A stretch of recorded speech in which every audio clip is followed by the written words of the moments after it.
ஆகாஷ்வாணி.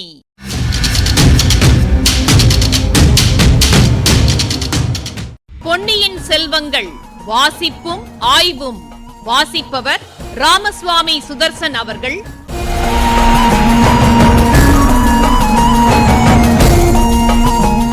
மகாராஜாதிராஜ ராஜகம்பீர ராஜமார்த்தாண்ட ராஜகுலோத்துங்க ராஜகுலதிலக ஈரேழு 14 லோகத்தின் அதிபதி பாரா.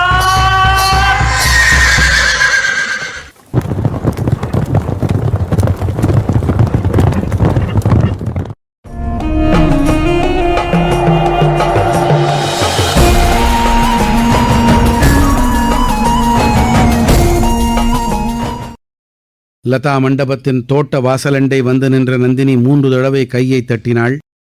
அப்போது அவள் முகத்தில் படிந்திருந்தது பயத்தின் ரேகையா அல்லது மரங்களின் இருண்ட நிழலா என்று சொல்ல முடியாது. தோட்டத்தில் சிறிது தூரம் வரையில் பெரிய பெரிய அடிமரங்களும் அவற்றைச் சுற்றி கொண்டிருந்த கொடிகளும் தெரிந்தன. அப்பால் ஒரே இருட்பிழம்பாயிருந்தது. இருளை கீறிக்கொண்டு கொடிகளை விலக்கிக் கொண்டு மரமொன்றின் பின்னாலிருந்து மந்திரவாதி வெளியே வந்தான். நந்தினி தன்னுடைய புஷ்ப மஞ்சத்தில் போய் உட்கார்ந்து கொண்டாள். அவள் அழகிய முகத்தில் இப்போது அமைதி குடிகொண்டிருந்தது. மந்திரவாதி லதா மண்டபத்துக்குள் நுழைந்தான். தங்க விளக்கின் சுடரொளி அவன் முகத்தின் மீது விழுந்தது. ஏற்கனவே பார்த்த முகமாயிருக்கிறதே, யாரிவன்? ஆம், திருப்புரம்பியம் பள்ளிப்படையினருகில் நள்ளிரவில் கூடியிருந்த மனிதர்களில் ஒருவன் இவன். பையிலிருந்து பொன் நாணயங்களை கலகலவென்று கொட்டினான். ஆழ்வார்க்கடியானை கண்ட இடத்தில் உடனே கொன்றுவிடுங்கள் என்று மற்றவர்களுக்கு கூறிய ரவிதாசன்தான் இவன். வரும்போதே அவன் முகத்தில் கோபம் கொதித்தது. மலர் படுக்கையில் சாந்த வடிவமாய் அமர்ந்திருந்த நந்தினியைக் கண்டதும் அவனுடைய பூனை கண்கள் வெறிக்கனல் வீசின. மஞ்சத்தின் எதிரில் கிடந்த பலகையில் உட்கார்ந்து கொண்டு நந்தினியை உற்று பார்த்து கொண்டு, ஹும் ராம் ஹ்ரீம் பகவதி சண்டி சண்டிகேஸ்வரி என்று சில மந்திரங்களைச் சொன்னான். போதும், நிறுத்து. தாதிப்பெண் வாசற்படியில் உட்கார்ந்தபடி தூங்கித் தொலைத்து விட்டாள் போலிருக்கிறது. சொல்ல வேண்டியதை சீக்கிரம் சொல். அவர் கோட்டைக்குள் வந்து விட்டார் என்றாள் நந்தினி. அடி பாதகி என்று ரவிதாசன் கூறியது நாகப்பாம்பு சீறுவது போல துணித்தது. யாரைச் சொன்னாய் என்று நந்தினி சாந்தமாகவே கேட்டாள். நந்திகிட்ட நந்தினியைத்தான், பழுவூர் இளையராணியைத்தான், உன்னைத்தான் என்று ரவிதாசன் தன் ஒருகை விரலால் அவளை சுட்டிக்காட்டினான். நந்தினி மௌனமாயிருந்தாள். பெண்ணே, நினைவில் வைத்திருக்க வேண்டிய சில சம்பவங்களை நீ மறந்து விட்டாய் போலிருக்கிறது. அவற்றை உனக்கு ஞாபகப்படுத்துகிறேன் என்றான் ரவிதாசன். பழைய கதை இப்போது எதற்கு என்றாள் நந்தினி. இப்போது எதற்கு என்றா கேட்கிறாய்? சொல்லுகிறேன். முதலில் ஞாபகப்படுத்தி விட்டு பிற்பாடு சொல்லுகிறேன் என்றான் ரவிதாசன். அவனை தடுப்பதில் பயனில்லை என்று கருதியவளைப் போல நந்தினி ஒரு பெருமூச்சு விட்டு வேறு பக்கம் திரும்பிக் கொண்டாள். ராணி, கேள். 3 வருஷத்துக்கு முன்னால் ஒரு நாள் நடுநிசியில் வைகை நதிக்கரையில் உள்ள மயானத்தில் ஒரு சிதை எரிந்து கொண்டிருந்தது. சாஸ்திரப்படி புரோகிதர்களைக் கொண்டு அந்திம கிரியை ஒன்றும் அங்கு நடக்கவில்லை. காட்டில் காய்ந்து கிடந்த கட்டைகளையும் குச்சிகளையும் இலைச்சருகுகளையும் கொண்டு வந்து அந்த சிதையை அடுக்கினார்கள். மரத்துக்கு பின்னால் மறைத்து வைத்திருந்த ஓர் உடலை கொண்டு வந்து அந்த சிதையில் இட்டார்கள். பிறகு தீ மூட்டினார்கள். காட்டுக்கட்டைகளில் தீ நன்றாக பிடித்து கொழுந்து விட்டு எரிந்தது. அப்போது காட்டு நிழலிலிருந்து உன்னை சிலர் பிடித்து இழுத்து கொண்டு வந்தார்கள். உன் காலையும் கட்டி போட்டிருந்தது, உன் வாயில் துணி அடைத்திருந்தது. இன்று அழகாக பூ வைத்து கொண்டை போட்டுக் கொண்டிருக்கிறாயே, அந்த கூந்தல் விரிந்து தரையில் புரண்டு கொண்டிருந்தது. உன்னை அம்மனிதர்கள் ஜுவாலை விட்டு எரிந்து கொண்டிருந்த சிதையில் உயிரோடு போட்டு கொளுத்திவிட எண்ணியிருந்தார்கள். இன்னும் கொஞ்சம் தீ நன்றாக எரியட்டும் என்று அவர்களில் ஒருவன் சொன்னான். உன்னை அங்கேயே போட்டுவிட்டு அந்த மனிதர்கள் தனித்தனியே ஒரு பயங்கரமான சபதம் எடுத்துக் கொண்டார்கள். அதை நீ கேட்டுக்கொண்டிருந்தாய். உன் வாயை அடைத்திருந்தார்களே தவிர கண்ணையும் கட்டவில்லை, காதையும் அடைக்கவில்லை. ஆகையால் பார்த்து கொண்டு கேட்டுக்கொண்டிருந்தாய். அவர்கள் அனைவரும் சபதம் கூறி முடித்த பிறகு உன்னை நெருங்கினார்கள். அதுவரை சும்மா இருந்தவள் கட்டுண்டிருந்த உன் கைகளை ஏதோ சமிக்ஞை செய்ய முயன்றாய். உன் கண்களை உருட்டி பார்த்து புருவத்தை நெரித்து கஷ்டப்பட்டாய். அவர்களில் ஒருவன், இவள் ஏதோ சொல்ல விரும்புகிறாளடா என்றான். பழைய கதையாகத்தான் இருக்கும், தூக்கிச் சிதையில் போடு என்றான். இன்னொருவன், இல்லையடா, தீயில் போடுவதற்கு முன்னால் என்ன சொல்லுகிறாள் கேட்டுவிடலாம், வாயிலிருந்து துணியை எடு என்றான் மற்றொருவன். அவனே அவர்களுக்கு தலைவனானபடியால் உன் வாயிலிருந்து துணியை எடுத்தார்கள். நீ அப்போது என்ன சொன்னாய் என்று நினைவிருக்கிறதா பெண்ணே என்று ரவிதாசன் கேட்டுவிட்டு நிறுத்தினான். நந்தினி மறுமொழியும் சொல்லவில்லை, அவனை திரும்பி பார்க்கவும் இல்லை. நெஞ்சில் குடிகொண்டிருந்த அருவருப்பையும் பீதியையும் அதே சமயத்தில் பயங்கர சங்கல்பத்தின் உறுதியையும் அவள் முகமண்டலம் காட்டியது. அவளுடைய கரிய கண்களிலிருந்து இரு கண்ணீர் துளிகளும் ததும்பி நின்றன. பெண்ணே, பேசமாட்டேன் என்கிறாய், வேண்டாம், அதையும் நானே சொல்லிவிடுகிறேன். அந்த மனிதர்களைப் போல நீயும் பழிவாங்கும் விரதம் பூணப் போவதாகச் சொன்னாய். பழிவாங்குவதற்கு அவர்களைக் காட்டிலும் உனக்கே அதிக காரணம் உண்டு என்று சத்தியம் செய்தாய். உன்னுடைய அழகையும் மதியையும் அதற்காக பயன்படுத்துவதாக கூறினாய். அவர்களுக்கு உன்னால் முடிந்த அளவு உதவி புரிவதாகவும் சொன்னாய். சபதத்தை நிறைவேற்றியதும் நீயே உன் உயிரை விட்டுவிட தீர்மானித்திருப்பதாகவும் ஆணையிட்டுச் சொன்னாய். உன்னை மற்றவர்கள் நம்பவில்லை, ஆனால் நான் நம்பினேன். நம்பி உன்னை தீயில் போட்டு விடாமல் தடுத்தேன். உன் உயிரை தப்புவித்தேன். இதையெல்லாம் உனக்கு ஞாபகம் இருக்கிறதா என்று ரவிதாசன் கூறி நிறுத்தினான். நந்தினி சற்று திரும்பி அவனை பார்த்து, ஞாபகம் இருக்கிறதா என்று கேட்கிறாயே, என் நெஞ்சில் அவ்வளவும் தீயினால் எழுதியது போல எழுதி வைத்திருக்கிறதே என்றாள். பின்னர் ஒரு நாள் நாம் எல்லோரும் அகண்ட காவிரி கரையோரமாக காட்டு வழியில் போய்க் கொண்டிருந்தோம். திடீரென்று பின்னால் குதிரை வீரர்கள் வரும் சத்தம் கேட்டது.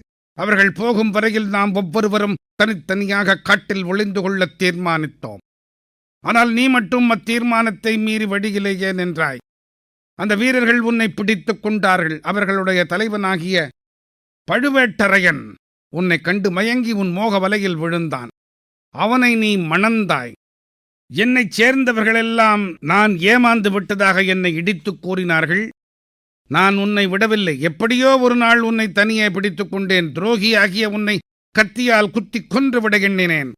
மறுபடியும் நீ உயிர் பிச்சை கேட்டாய். நம்முடைய சபதத்தை நிறைவேற்றுவதற்காகவே இங்கு வந்திருப்பதாக கூறினாய். இந்த அரண்மனையில் இருந்தபடியே எங்களுக்கு வேண்டிய உதவியெல்லாம் செய்வதாக சத்தியம் செய்தாய். இதெல்லாம் உண்மையா இல்லையா என்று கேட்டுவிட்டு நிறுத்தினான் ரவிதாசன். இதெல்லாம் உண்மைதான். யார் இல்லை என்று சொன்னார்கள்? எதற்காக திருப்பி திருப்பி சொல்லுகிறாய்? இப்போது நீ வந்த காரியத்தை சொல்லு என்றாள் நந்தினி. இல்லை பெண்ணே, உனக்கு ஞாபகம் இல்லை. எல்லாவற்றையும் நீ மறந்துவிட்டாய்.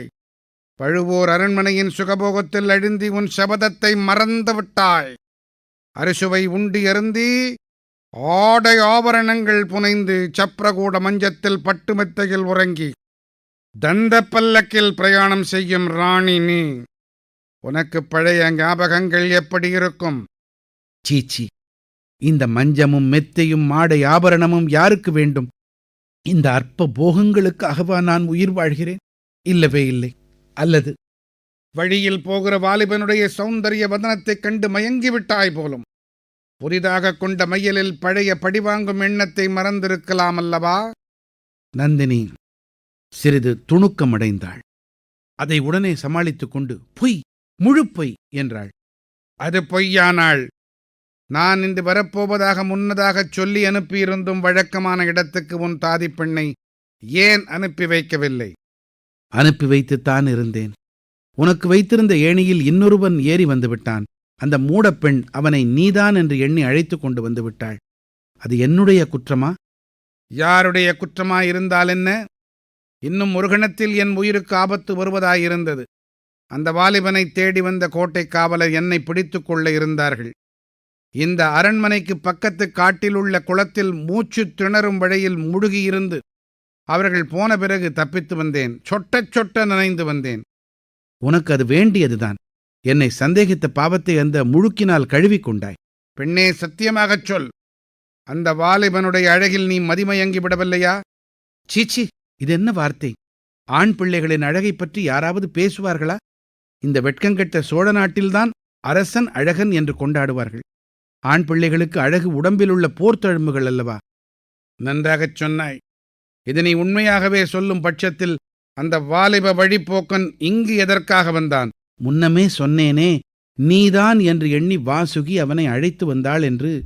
என்னிடம் கூட நீ கொடுக்காத உன் முத்திரை மோதிரத்தை அவனிடம் ஏன் கொடுத்தாய்? அவனை இவ்விடம் தருவித்து பேசுவதற்காகவே கொடுத்தேன். இப்போது அந்த மோதிரத்தை அவனிடமிருந்து வாங்கிக் கொண்டு விடப் போகிறேன். எதற்காக அவனை தருவித்தாய்? அவனிடம் இவ்வளவு நேரம் என்ன சல்லாபம் செய்து கொண்டிருந்தாய்? ஒரு முக்கியமான லாபத்தை கருதியே அவனுடன் சல்லாபம் செய்து கொண்டிருந்தேன். நம்முடைய நோக்கத்தை நிறைவேற்றிக் கொள்ள அவனால் பெரிய அனுகூலம் ஏற்படும். இந்த பகுதிக்கான ஆய்வினை எழுதியவர் ஐங்கரன் அவர்கள். வழங்குபவர் வித்யாச்சாரி புத்ரா அவர்கள்.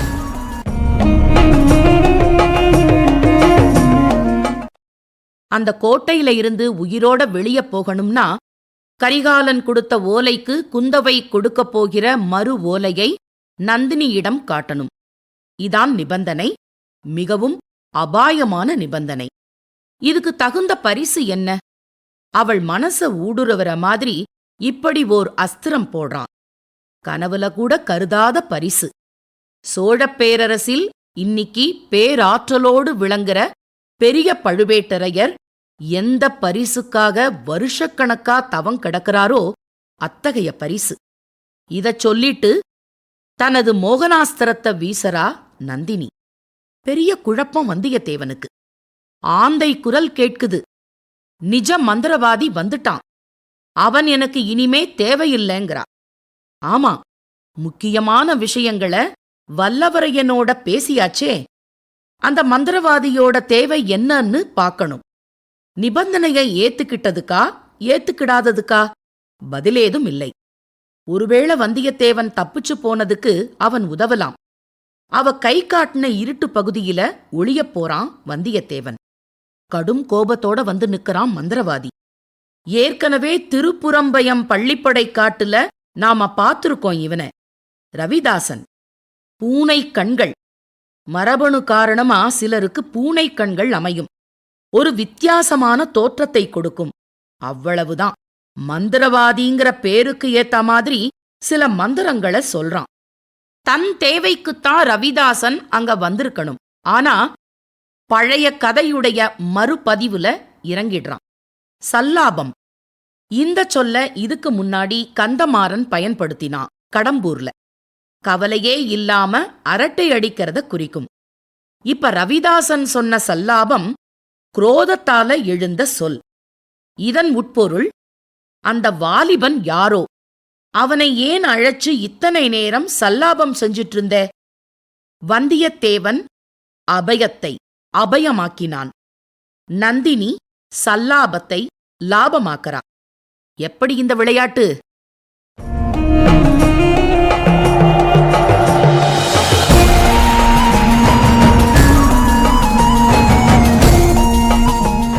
பொன்னியின் செல்வங்கள் வாசிப்பும் ஆய்வும் கேட்டீர்கள்.